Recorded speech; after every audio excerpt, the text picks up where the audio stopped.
Hi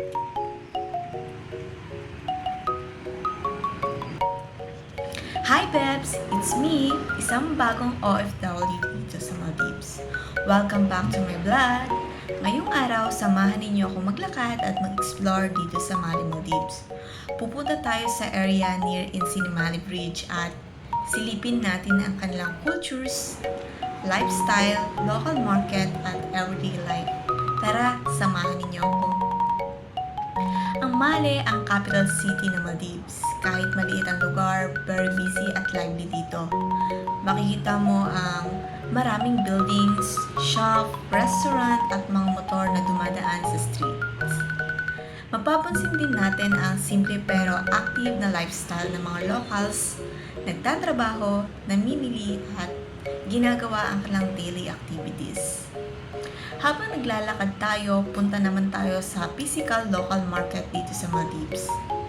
Dito makikita natin ang iba't ibang fresh fruits at vegetables. Meron din silang iba't ibang spices at local ingredients na ginagamit sa kanilang traditional cooking. Makikita rin dito ang dried fish, local product at iba't ibang pagkain at ang interest dito ay makikita mo talaga ang everyday life ng mga lokal kung paano sila namimili ng mga fresh ingredients para sa kanilang mga pamilya. Kaya masasabi nating hindi lang beaches at resort ang Maldives. Meron din silang makulay at busy na local market. Isa sa mga napansin natin dito ay ang strong influence ng Islam sa kanilang cultures. Kaya importante ang pagiging respectful sa kanilang pananamit, traditions at religious practices. Mahalaga rin sa mga Maldivians ang family at community. Bilang isang Filipino OFW, kailangan natin matutong rumispeto at makibagay sa kanilang kultura habang nagtatrabaho at naninirahan dito.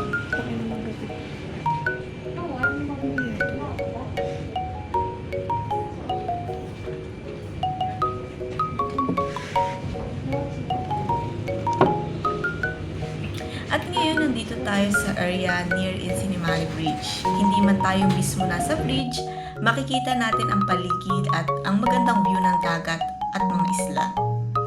Habang naglalakad tayo dito, makikita natin kung gaano ka-busy ang area at kung paano ang daily life ng mga tao nakatira at nagtatrabaho dito.